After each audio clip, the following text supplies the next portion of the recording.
반갑습니다. 오늘 또 화요성일 공부 성경 꿰뚫어 읽기, 오늘 룻기를 들어갈 시간입니다. 지난주에 저희가 사사기의 말씀을 함께 나눴고요. 사사기 21장에 왕이 없으므로 사람들이 저마다 자기의 뜻에 맞는 대로, 개정개혁에 의하면 자기 소견대로 행동했다, 살았다, 이렇게 마지막을 끝맺고 있습니다. 그리고 오늘 이제 룻기로 넘어가는데, 사실 룻기는 사사기 시대에 그 어느 때 이 이야기가 있었는지 제가 정확히 알지 못합니다. 한 사사기간이 330년 정도 계속 지속되는 동안 아마 이런 일이 꽤 많았을 거라고 생각해요.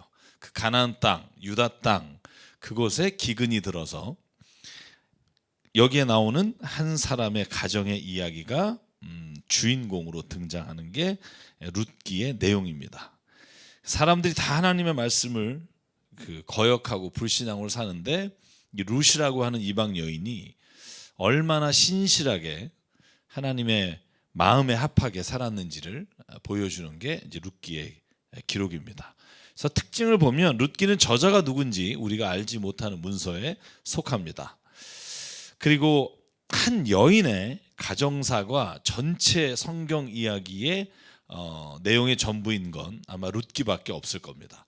물론 우리가 에스더서가 에스더라고 하는 한 여인의 이야기지만 사실은 그게 불임절이라고 하는 이스라엘 역사의 절기와 맞물려서 설명되고 있기 때문에 국가적이고 민족적인 이야기를 포함하고 있지만, 정말 룻기는 이 한 집안의 이야기, 그것으로 끝납니다.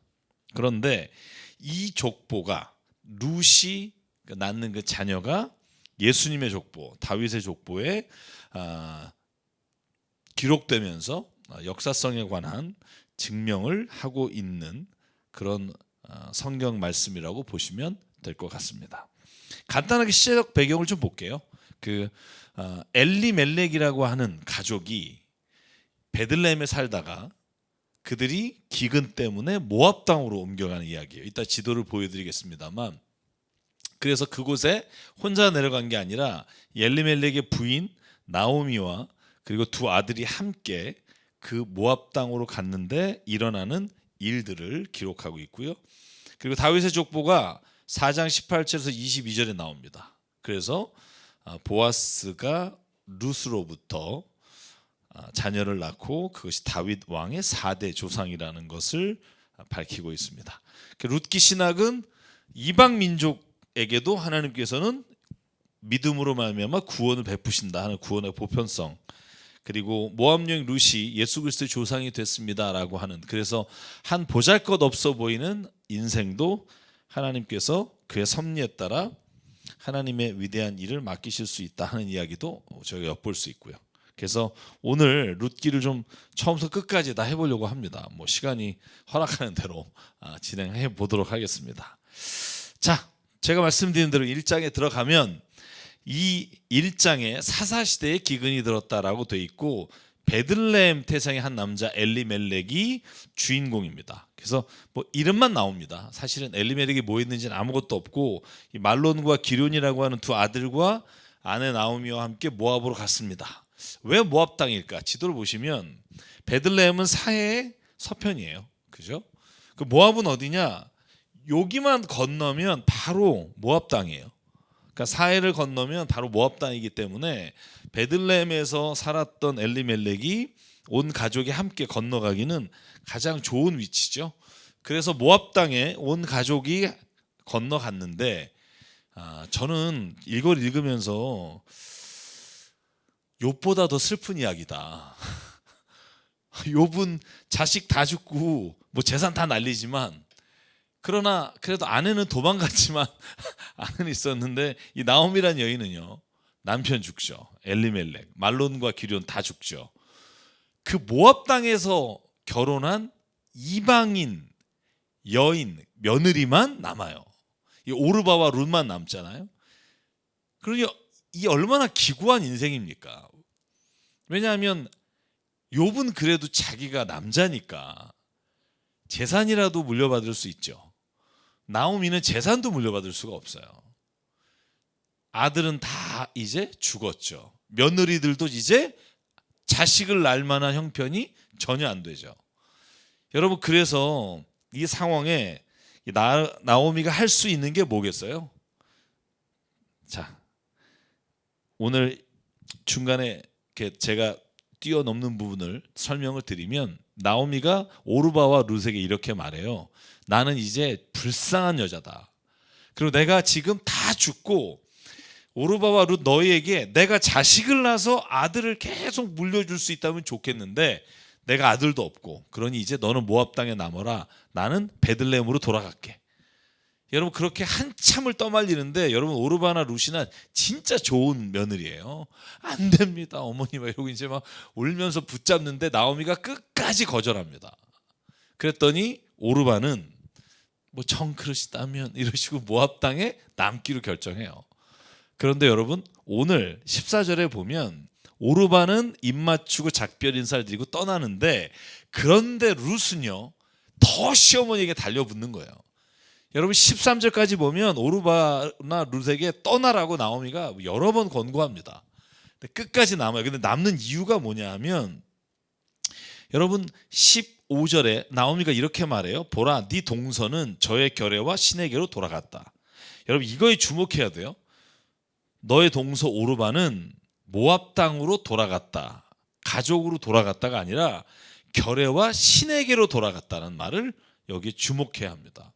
왜냐하면 그래서 나오미가 너도 이제 가라라고 할 때 룻의 대답이 그냥 어머니의 뒤를 따라가고 어머니를 내가 못 잊겠습니다 라고 끝나는 게 아니라 룻의 고백은 신앙 고백이 같이 들어가요. 자 한번 볼까요? 제가 노란색으로 마크했는데 어머님이 가시는 곳에 나도 가고 어머님이 머무르는 곳에 나도 머무르겠습니다. 이건 효부죠. 근데 그 다음 문장을 보면 어머님의 결례가 내 결례이고 어머님의 하나님이 내 하나님입니다. 그러니까 룻은요 단지 시어머니와의 정 때문에 혹은 내가 인간적인 어떤 해야 할 도리 때문에 베들레헴으로 같이 돌아가는 게 아니라 룻이 이미 여호와 하나님을 자기의 하나님으로 믿음으로 고백했다는 것을 우리가 알 수 있습니다. 왜냐하면 이 고백이에요. 어머님의 하나님은 단지 어머님의 하나님만이 아니라 나의 하나님입니다. 이 말을 여러분 바꾸면 뭐라고 말하는 것 같아요? 모압에 내가 남아 있으면 내가 여호와 하나님을 섬길 수가 없습니다 라는 말과 동일한 거라고요. 그러니까 룻은 이미 여호와 하나님이 나의 하나님이신데 내가 만약에 모압 땅에 있으면 여기에 잘 보세요. 네 동서는 너의 결례와 신에게로 돌아갔다. 그러니까 여호와 하나님을 섬기지 못하고 내가 예전에 섬겼던 가족의 신 모압의 신에게 내가 가야 하는데 이제 나는 그럴 수 없습니다.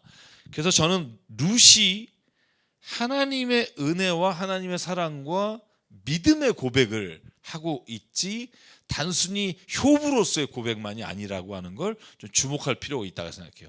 왜냐하면 그래서 룻이 이방 여인이지만 보아스를 통해 다윗의 증조 할아버지죠. 그 자손이 나올 수 있었던 이유가 이 믿음의 고백이 아니었을까라고 생각합니다. 여러분 여호수아의 라합도 마찬가지예요. 라합도 기생이며 혹은 창녀라고 나오지만 그 여인이 하나님에 대한 믿음과 고백으로 자기의 민족을 배반하는 것처럼 보이지만 그는 하나님의 믿음을 따라서 간단 말이죠. 내가 당신들의 하나님에 대해서 들었습니다. 당신들의 하나님이 이런 일을 했고 이런 일을 하셨고 그러므로 우리가 당신들의 하나님의 종속이 될 겁니다라고 신앙 고백하죠. 그래서 여러분 마태복음 1장 족보에 나오는 여자 중에 이방 여인이 이제 라합과 룻이잖아요. 근데 둘 다 신앙 고백을 하고 있다고 저는 성경을 읽으면서 확신을 갖게 돼요. 자, 그래서 이 믿음의 고백을 하고 나서 1장에 보면 19절에 베들레헴으로 돌아와요. 생각해 보실래요? 남편하고 아들 둘, 말론과 기럨, 뭐 남편이랑 다 같이 갔어요. 돌아올 때 며느리하고 둘이 돌아왔어. 얼마나 비참해요. 지금은 제가 뭐 이렇게 비참하다 표현하면 뭐 이렇게 남성 우월주의 이러겠지만 그 당시에 고대 근동에 여인이 남편 없이 돌아와서 아무런 살만한 거리도 없는 이 비참한 상황을 여러분 이 본문을 보면 우리가 알 수 있어요. 여러분 베들레헴에 돌아오니까 사람들이 모일 거 아니에요? 예전에 살던 마을로 갔으니까 온 마음이 막 떠들썩합니다. 아낙네들, 여러분 말 좋아하는 아줌마들이 모인 거예요. 나중에 이 사장의 이 아줌마들이 뭐라고 그러는지가 반전이 일어나요. 자, 아낙네들이 말해요. 이게 정말 나옴인가? 왜냐하면 그렇게 갈 때는 그래도 우리가 이 가난한 이 가뭄이 든 곳에서 모압에 가서 내가 부자가 돼서 오겠다 그러고 가지 않았겠어요. 그런데 나오미가 이 꼴을 하고 왔단 말이야, 이런 의미란 말이에요. 그러니까 나오미가 뭐라 그래요? 나를 더 이상 나오미라 부르지 마십시오. 여러분 제가 여기 질문했었지만 나오미의 뜻이 뭐예요? 기쁨이란 뜻이에요. 환희. 난 더 이상 그런 기쁨이나 환희라는 이름으로 부르지 마라. 나를 뭐라고 불러라? 마라라고 부르십시오. 이런 마라의 쓴물, 우리가 같이 성경을 읽었죠. 출애굽기에 마라에서 쓴물이 나왔다라고 되어 있는데 그 마라라는 뜻이 고통이라는 뜻이잖아요. 괴롭다라는 뜻이잖아요. 그러니까 나를 더 이상 기쁨이라 부르지 말고 나를 고통이라고 부르십시오. 나는 가득 찬 채로 이곳을 떠났습니다. 그리고 떠날 때 떵떵거리고 간 거예요. 왜냐하면 돌아왔는데 우리가 그 엘리멜렉이라고 하는 남편의 땅이 거기에 있었다는 걸 보면 가난한 집은 아니었단 거죠. 그리고 떵떵거리고 갔는데 나를 텅 비어서 돌아오게 했습니다. 그러니까 하나님 원망도 섞여 있지만 자기 신세를 한탄하는 것도 섞여 있고, 그리고 나서 말하기를 주님께서 나를 치시고 전능하신 분께서 나를 불행하게 하셨는데 이제 나를 나옴이라고 부를 까닭이 어디에 있겠습니까? 그렇죠? 욥하고 비슷한 거예요. 그러니까 인생을 보니까 하나님이 나와 함께 하시지 않고 나를 치셨다. 22절 이렇게 나오면 모압 여인이 며느리와 함께 모압 지방에서 살았는데 그때가 보리를 거두기 시작할 때다. 그래서 이제 보아스를 만나는 장면이 바로 이 보리밭에서 일어난다는 거죠. 자, 그리고 나서 2장으로 넘어가겠습니다. 자, 오늘 그냥 옛날 이야기 듣듯이 들으시면 룻을 그냥 한 번에 이해하실 수 있을 것 같아요. 자, 2장에 가면 나오미가 남편 쪽으로 친족의 한 사람이 있었다. 그는 엘리멜렉과 지방 간에 재력이 있는 사람이었다. 그는 보아스였다. 이렇게 돼 있어요. 여러분 한번 보실래요? 보아스는 그러면 뭘 알 수 있어요? 돈이 많은 거예요. 재력이 있고. 그리고 나서 이 엘리멜렉의 집안하고 가장 가까운 친척. 사실 보아스가 몇 살쯤 됐을까요? 몇 살쯤 됐을까요? 나이가 무척 많았을 거라고 봐요. 왜냐하면 우리 세 번역에는 그렇게 돼 있지 않지만 개정개혁서에 보면 룻을 이렇게 불러요. 내 딸아 이렇게 불러요. 내 딸아. 그죠? 여기는 세댁 뭐 이렇게 번역을 해놔서 사실 감이 잘 안 옵니다. 여인이란 말에 대한 번역이 우리가 본문마다 좀 다르기 때문에, 그래서 보아스가 적어도 이 룻을 딸 정도로 여길 수 있는 굉장히 나이 차이가 많았다라고 하는 걸 알 수 있어요. 또 하나의 질문이 뭐냐면 룻기에 보아스는 그러면 이게 초혼이었겠는가 하는 거예요. 아니 그 나이가 되도록, 예를 들면 50이 넘었다고 보여지는데 그 나이 되도록 결혼도 한 번 안 하고 보아스가 재력이 있는데, 이건 사실은 우리가 상상력에 맡겨야 되지만 제가 많은 주석서와 이 본문에 대한 비평을 보면 보아스가 처음 결혼한 것은 아니었을 거다라는 쪽으로 많은 무게가 실려요. 왜냐하면 그의 재력을 봤을 때 결혼을 한다는 것 자체가 고대 근동에서는요, 어떤 여자를 좋아해서 결혼한다는 의미도 있지만 그 당시에는 재력이 많은 사람은 아내를 많이 얻고 몇 사람을 얻는 이유가 그 사람들이 재력이 없어서 먹고 살기 힘든 사람들을 책임진다는 의미를 가지고 있어요. 그래서 그 부분을 잘 이해하면 오히려 그래서 가진 게 없고 가난한 사람은요 부인을 열어둘 수가 없어요. 왜냐하면 다 그들에게 나눠줄 재산이 없기 때문에. 그래서 보아스는 아마도 총각은 아니었을 것이지만 그 당시에는 여인을 한 명 더 두는 것 자체가 도덕적으로나 문란하게 보지 않았던 시절이었기 때문에 이런 역사적 배경을 보면 보아스가 이런 사람이었다 하는 걸 알 수 있습니다. 자, 보실래요? 2장에 이런 설명은 하지만 재밌는 건 룻은요 보아스를 전혀 몰랐어요. 여러분 주목해야 할 단어 하나 있어요. 제가 오늘 주목하게 여러분에게 보여드릴 게 뭐냐면, 어느 날 룻이 나오미에게 말했어요. 내가 밭에나 나가볼까 합니다. 왜요? 여러분 과부와 나그네가 뭘 먹고 살았어요? 밭에서 저기 주변부에 떨어진 이삭을 주워서 먹고 살았단 말이에요. 그래서 왜 그런 말이 있잖아요. 저기 너희가 그 벼를 벨 때 저 구석탱이가 있는 거 다 베지 마라. 왜냐하면 과부나 고아나 나그네가 가다가 먹을 수 있게끔 남겨두라 하는 말씀들이 여러분 출애굽기나 레위기에 나와요. 그래서 룻이 얼마나 지금 나오미하고 비참한지를 알 수 있는 거예요. 과부 두 사람이잖아요. 더 이상 땅이나 유산으로 받은 게 없고, 그래서 남의 밭에 가서 이삭이나 주울까 합니다라고 대답하고, 룻이 나간 곳이 어디냐 하면, 자, 성경에 이렇게 돼 있습니다. 룻은 밭으로 나가서 곡실 거둔 일꾼들 따라다니며 이삭을 주었다. 그가 간 곳은 단어 한번 보실래요? 우연히도예요. 우연히도. 엘리멜렉과 지방간인 보아스의 밭이었다. 여러분, 우리가 흔히 그냥 이걸 이렇게 두리뭉실 넘어가다 보면 나오미가 보아스 밭에 가라고 이렇게 자꾸 말하시는 분들이 있는데, 우연이란 단어에 주목하셔야 돼요. 왜냐하면 사실은 아무런 정보가 없이 룻이 찾아간 곳이 보아스의 밭이었고, 우리는 때로는요, 하나님은 우리가 우연이라고 하는 과정을 통해서 하나님께서 우리에게 이루시고자 하는 하나님의 역사를 이끌어 가시는 방법으로 쓰실 수 있다는 거예요. 우리는 하나님의 섭리 막 필연, 하나님이 가라고 하시니까 간다라고 말하지만, 때로는 우리가 삶에서 최선을 다하고 내가 있는 자리에서 하나님이 나에게 주신 그 위치와 내 일에 열심을 다하는 자에게는 이 우연이라는 과정을 통해서도 하나님은 당신의 필연적 역사를 이루어 가시는 과정을 이루어 주신다는 거죠. 우연히 간 집이 엘리멜렉과 집안 간에 있었던 보아스의 땅이었어요. 그런데 이 보아스가 어떤 사람인가? 뒤에도 나옵니다만, 여러분 4절에 보면 보아스는요, 그 밭에서 일하는 사람들에게도 주님께서 자네들과 함께 하기를 비내하면서 곡식 거두는 일꾼에게 인사하고 격려하는 사람이에요.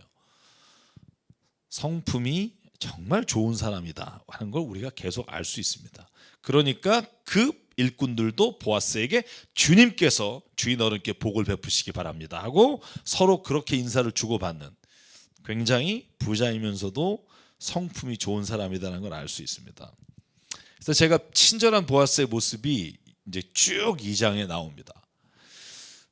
보아스가 룻에게 말해요. 그러니까 어느 여인이 지금 이삭을 줍고 있단 말이에요. 그러니까 그를 치근히 여기면서 일꾼들에게는 당신들 저 여인을 괴롭히지 말고, 여인에게는 이렇게 말해요. 당신들 여기에서 일하는 여자를 따라다니면서 그 이삭을 주워 가십시오. 여러분, 이게 말이 되냐 말이에요. 지금 남들이 열심히 이삭 줍고 있는데 그 뒤를 쫓아다니면서 일하는 게 아니라 쫓아다니면서 이삭을 주워라. 그리고 남자들에게 뭐라고 말해요? 자, 보시죠. 여자들의 뒤를 따라다니면 이삭 줍죠. 그 다음에 젊은 남자 일꾼들에게 뭐라고 말하냐 하면, 저 여자를 건들지 마라. 그리고 목이 마르면 주저마지 말고 먹고, 젊은 남자 일꾼들이 길어다가 둔 물을 너가 다 마셔라. 여러분, 만약에 일꾼 입장에서나 일하는 여성의 입장에서 보면 재수없죠. 남들 뼈 빠지게 일하는데 지금 룻은 그 여인 뒤로 다니면서 이삭 줍고, 남자들이 또 물 먹고, 그죠? 근데 그 일을 보아스가 선을 베푸는 거예요. 고아 과부에게 하라고 하는 말씀대로 하는 거죠. 보아스가, 여러분 우리가 쭉 보면 알지만 보아스는 하나님의 말씀에 충실한 사람이에요. 우리가 이따가 보면 더 정확하게 드러납니다. 그러니까 룻이 이마를 땅에 대고 절하면서 보아스에게 말해요. 나는 이방 여자인데 어찌하여 저 같은 것을 이렇게 잘 보살피고 생각해 주십니까? 여러분, 이게 룻이 그 나이가 굉장히 차이가 남에도 불구하고 보아스에게 가게 된 이유가 전 여기에 있다고 생각해요. 나오미가 가라 그런다 간다. 여러분, 그건 우리가 그냥 생각하는 거고, 룻에게는 이게 얼마나 감동적이었을까 하는 생각이 들어요. 여러분, 그래서 2장에 보면 보아스는 룻을 축복하고 룻은 보아스를 축복해요. 저는 이게 진짜 우리 이상적인 부부의 모습이 아닐까. 우리가 뭐 워너비, 그죠? 보아스가 뭐라고 칭찬해요? 11절 보아스가 룻에게 대답했다. 남편을 잃은 뒤에 댁이 시어머니에게 어떻게 하는지를 자세히 들어서 다 알고 있어.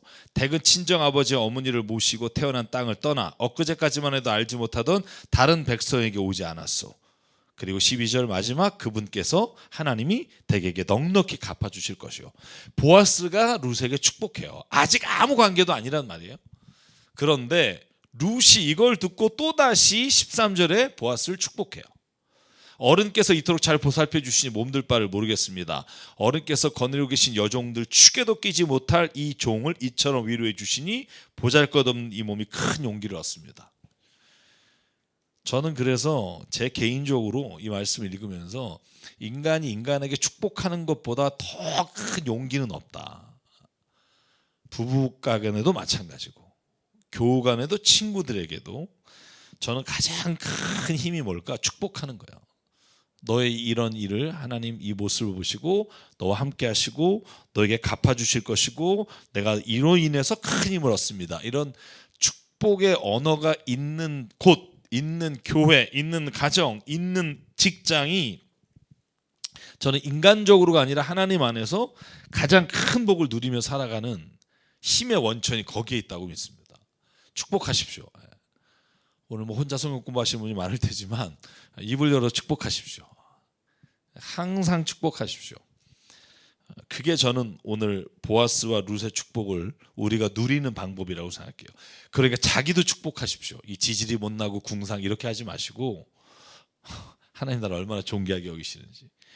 제가 오늘 어떤 또 아는 분이 보이스피싱 2천만 원을 당해서 계속 전화를 주시는데 죽고 싶다 그러는 거예요. 그리고 막 어머님 아니면 난 죽을 것 같다 이렇게 얘기하는데 참 그렇잖아요. 그러니까 이런 일을 하는 사람들은 남의 눈에서 피눈물하게 하는 사람들을 정말 하나님이 손을 봐주실 거라고 저는 믿는데 그런 거죠. 우리가 이렇게 어려움을 당하는 세상이에요. 우리가 지금 서로가 격려하고 용기를 주고 힘을 주지 않으면 사실 살기 힘든. 그러니까 매일 우는 사자와 같이 여러분 사탄이 우리를 넘어뜨리려고 매일 하는 게 세상이란 말이에요. 그죠? 그 가운데 그리스도인이 뭘 해야 되느냐? 축복하는 거죠.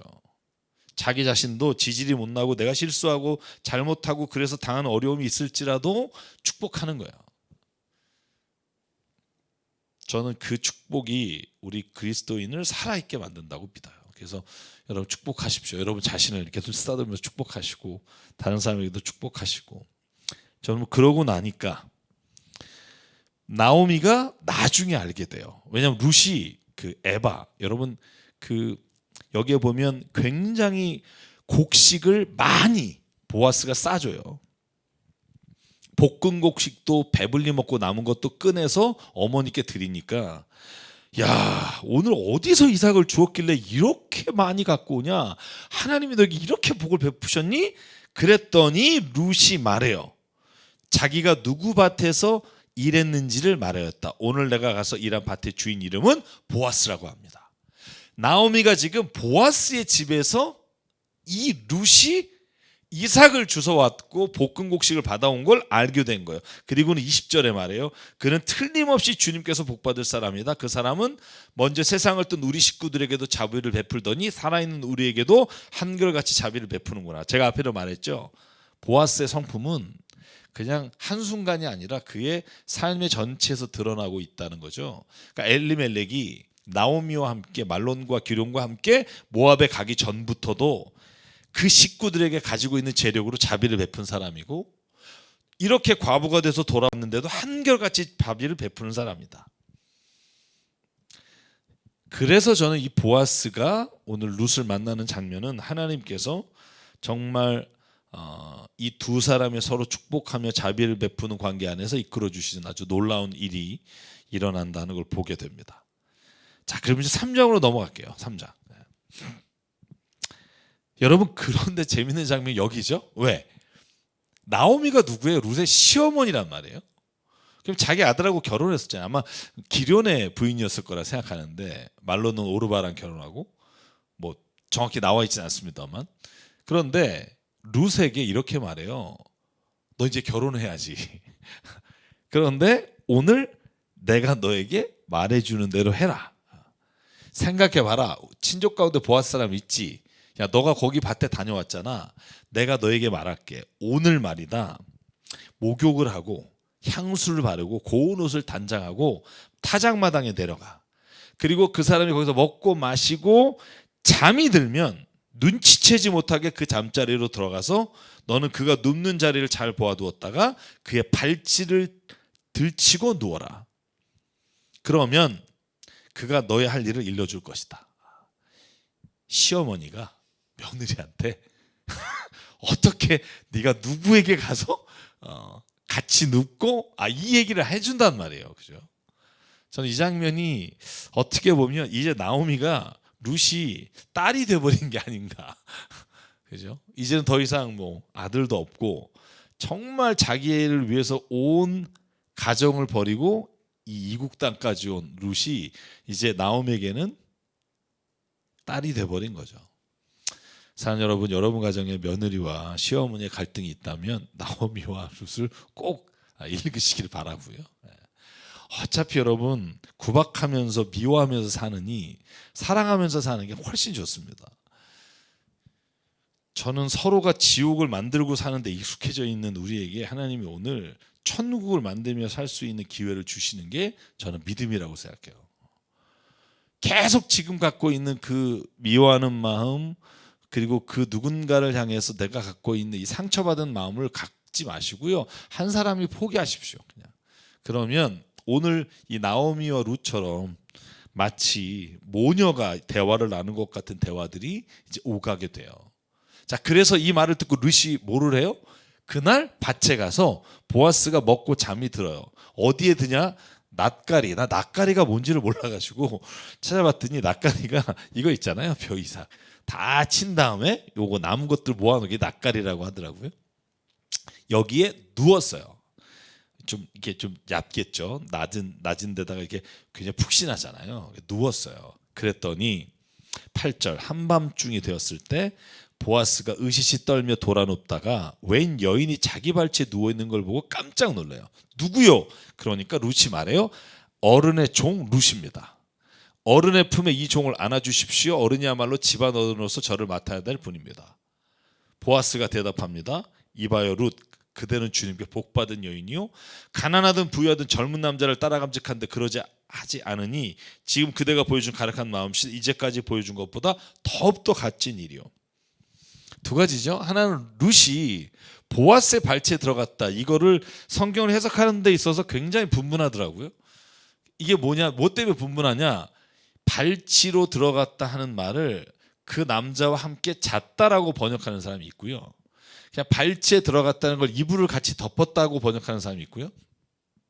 어떻게 이해하느냐에 따라 저는 번역이 좀 달라진다고 생각하지만 그게 뭐가 중요한지 제가 드리고 싶은 말씀은 여기에 왜 우리가 보통 그 야다 알다라는 단어가 그 눕다 같이 잔다 이런 의미를 갖고 있는데 그 단어는 쓰이지 않았고요.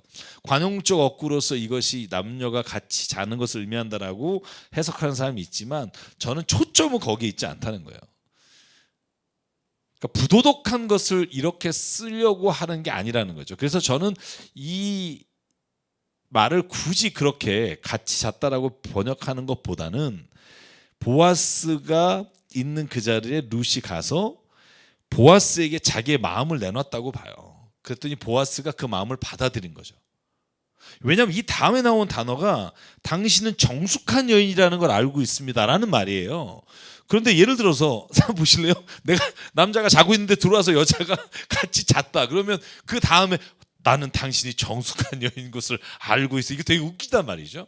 그러니까 이 본문은 저는 그냥 이 본문이 나오미의 말을 따라서 룻이 보아스의 곁에 가서 자기의 마음을 전할 길이 없잖아요. 낮에 사람들 많은데 여러분 그 종이 여러분 이삭 줍는 여자가 보아스한테 가서 사랑 고백할 수도 없고 방법이 뭐가 있겠어요. 그러니까 나오미가 알려준 거죠. 아무도 없는 밤에 거기서 남자가 혼자 잠들 때 그 발치에 가서 누워서 그 보아스에게 네 마음을 알려라. 왜냐하면 나이가 많은 그 보아스가 여러분 그 성품도 그렇고 여러 가지 면에서 먼저 말하기는 힘들잖아요. 그래서 요 말이 뭐냐면 가난하든 부유하든 젊은 남자한테 갈 텐데, 왜냐면 나이가 지금 지긋하죠. 그런데 아무리 룻이 과부라 그래도 젊은 사람 중에 찾을 텐데 나에게 왔다는 게 너무나 갸륵하다는 거죠. 근데 이 마음이 처음보다 더 값지다. 이제까지 보여준 게 뭐예요? 시어머니 나오미를 따라서 자기 가족을 버리고 베들레헴으로 돌아온 일보다 지금 나에게 베푼 갸륵한 마음씨가 훨씬 나에게 값지다는 거예요. 무슨 말이에요? 내가 유너하노라 뭐 이런 거 아니겠어요? 내가 너를 이제 내 마음의 여인으로 삼겠다. 이렇게 보아스도 고백을 하는. 그래서 이 장면은 저는 그냥 러브 스토리로 보자. 그래서 보아스가 받아들여요. 그리고 나서 말하기를 당신은 정숙한 마을이니까, 여인이니까 마을 사람들이 당신과 나와 함께 누웠다는 것만으로도 소문이 진짜 무성하게 날 겁니다. 여러분, 세상에 발 없는 말이 천리 간다고. 만약에 보아스하고 그 낫가리에서 같이 자고 일어나는 걸 누가 보면 어떡해요? 그래서 보아스가 어떻게 해요? 해가 뜨기 전에, 아무도 다니기 전에 이렇게 써 있습니다. 오늘 밤은 여기서 지내고 날이 밝거든 봅시다. 그가 지방간으로 그대를 맡았으면 좋겠어. 이건 뭐냐면 그 다음에 일어날 일에 대한 얘기고요. 그래서 서로 얼굴을 알아보기 어려운 이른 새벽에 일어났다. 아무도 안 다닐 때 일어나서 보아스가 룻을 보내요. 그런데 보아스는 이미 그 마음에 이 여인을 내 여자로 맞이할 마음이 있기 때문에 그가 던지는 12절부터의 대답은 뭐냐 하면, 내가 당신과 지금 내 마음으로는 결혼하고 싶고 같이 살고 싶은데 나보다 앞서 있는 친척이 있다는 거죠. 그 친척이 거절해야 내가 당신을 아내로 맞을 수 있고. 그러니 뭐라고 말해요? 오늘 밤은 여기서 지내고 쭉 말한 다음에 요 다음에 문장에 나오겠네요. 어쨌든 일단 요 앞에를 보면 보아스가 그 여인이 타작마당에 와서 있다는 걸 남들이 알아서 안 된다고 말하고, 그 다음에 보면 이렇게 되어 있습니다. 자, 4장으로 넘어가는데, 보아스가 자 집안에서 그 집안을 물을 사람 중에 우선순위에서 두 번째라는 걸 우리가 알 수 있는 것으로 이제 3장은 끝내고 이제 마지막 4장으로 넘어가면 오늘 끝낼 수 있겠네요. 그죠? 4장은 좀 길고 설명이 좀 필요합니다만 제가 1절부터 6절, 5절, 그 다음에 쭉 12절까지 볼게요. 자, 여기는 보아스가 이제 성문 위 회관에 올라가서 자기가 집안 물을 사람, 예를 들면 엘리멜렉이라고 하는 그 집안, 나오미 집안에 친척 중에 이 엘리멜렉이 갖고 있던 밭을 사줄 사람이 있어야 돼요. 여러분, 이걸 이스라엘의 율법에 의하면 고엘 제도라고 말해요. 고엘 제도. 고엘이 뭐냐 하면 이런 거예요. 남편이 죽었어요. 아들이 죽었어. 그 며느리만 남잖아요. 근데 며느리가 땅을 자기 게 아니에요. 그러니까 자기 소유가 아니기 때문에 이걸 처분할 수가 없어요. 그러니까 친척 중에 이걸 그 여인에게서 사주는 거예요. 무슨 말인지 알겠죠? 사주는 거예요. 이건 어떻게 보면 그 보호하는 차원에서 생긴 제도란 말이죠. 친척이 그 땅을 사줘요.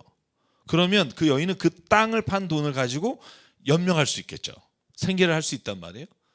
그래서 이 고엘 제도의 첫 번째 우선순위가 되는 사람을 보아스가 만났어요.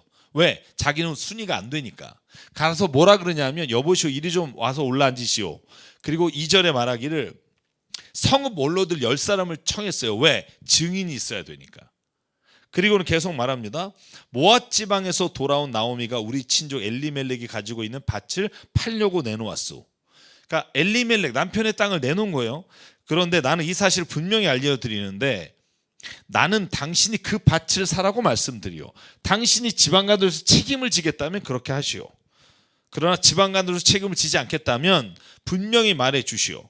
당신이 첫 번째고 내가 그 다음인데, 당신이 사겠다면 당신에게 물려줄 수밖에 없어. 그러자 그 사람이 뭐라고 대답해요? 그렇게 하겠다는 거예요.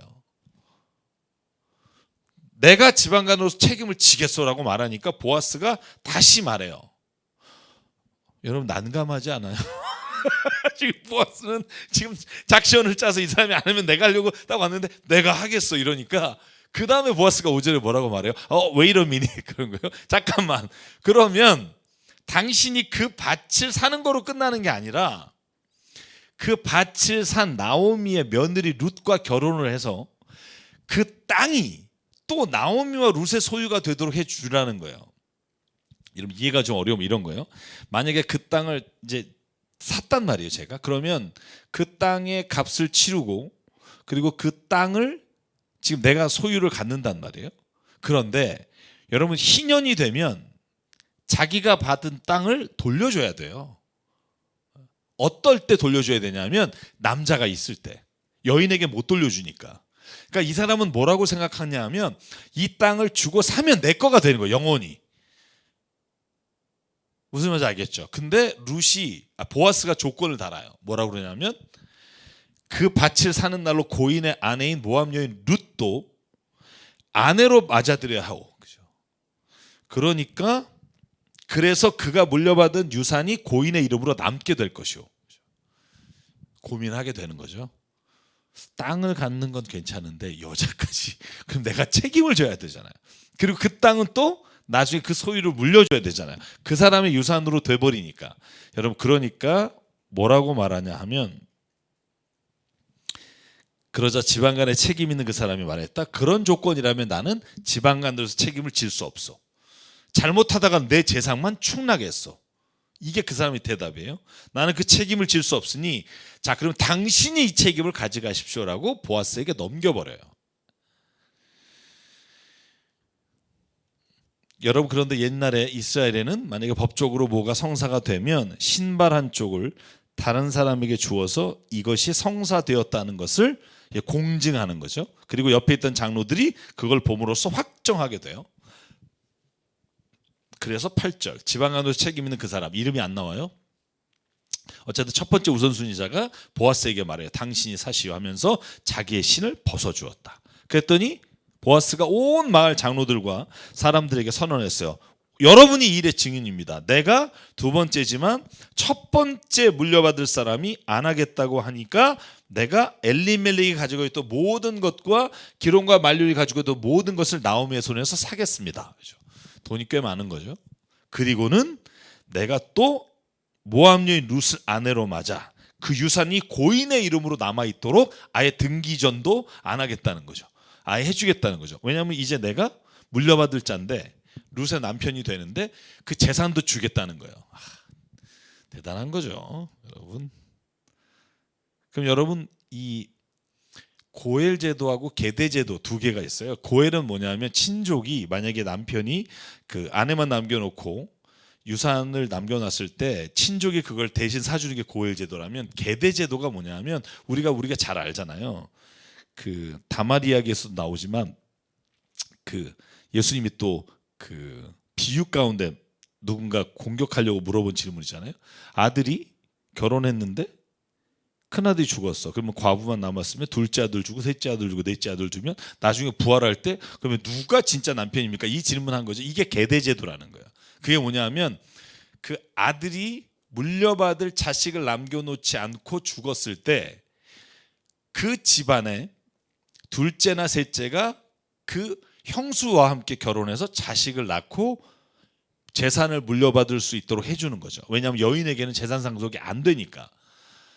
그런데 여러분 오늘 보아스를 읽다 보면 이 룻기를 읽다 보면 무슨 생각이 드냐 하면 사실은 이건 가족끼리만 하게 돼 있어요. 그런데 지금 가족 아니라면 친족이란 말이에요. 그러니까 보아스가 그 첫 번째 우선순위 있는 사람에게 당신 그러면 룻하고 결혼해야 합니다. 이 말은 사실은 우리가 아는 율법 안에 포함되어 있지 않아요. 어느 누구도 친족까지 여러분 그러면 만약에 사돈 뭐 사촌 동생의 뭐 남편이 죽으면 사촌까지 결혼해야 되는 법은 없단 말이죠.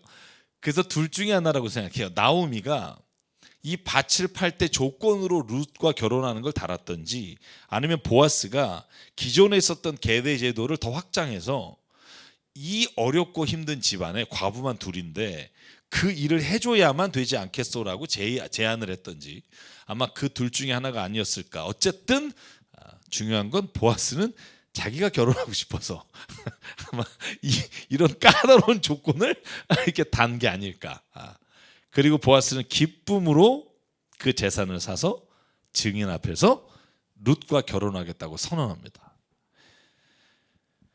자, 그래서 오늘 제가 룻기 4장 여기까지를 일단 정리한 게 뭐냐면 보아스의 헷세대예요. 자비예요.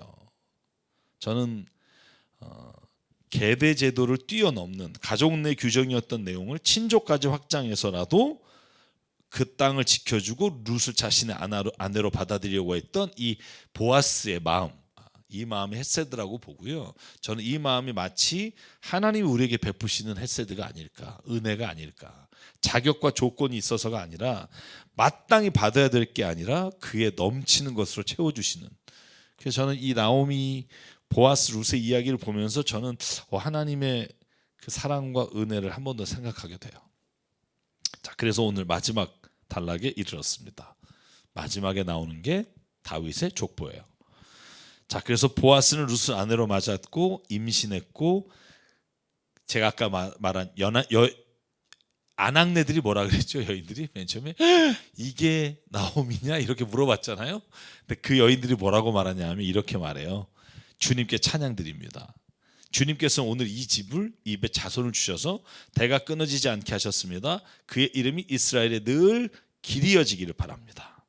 시어머니를 사랑하는 며느리, 아들 7보다 더 나은 며느리가 아기를 낳아 주었으니 그 아이가 그대에게 생기를 되찾아 줄 것이며 늙음하게 그대를 돌보아 줄 것입니다 하고 축복해요.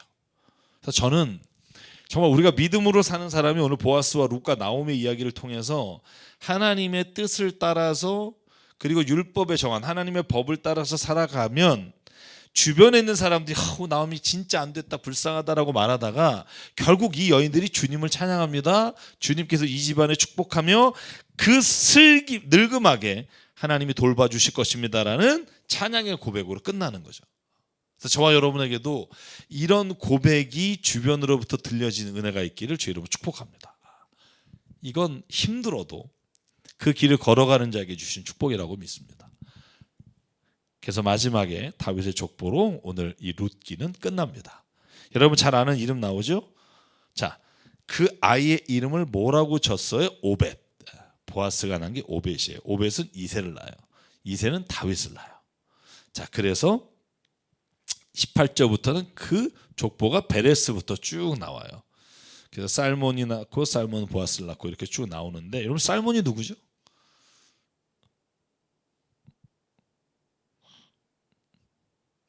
모르죠. 살몬이 보아스를 낳고, 네. 제가 그냥 한번 떠본 거고요. 그래서 오늘 이 족보가 다시 마태복음 1장에 보면 예수님의 족보에 보아스가 룻을 통해서 이새를 낳았다, 이렇게 오벳과 이새를 낳았다, 이렇게 표현이 나와 있습니다. 그래서 이 이야기가 여기에 있는 이유 중에 하나는 예수 그리스도의 족보가 이방 여인을 통해서도 이루어졌습니다 하는 걸 오늘 우리에게 선포하고 보여줍니다.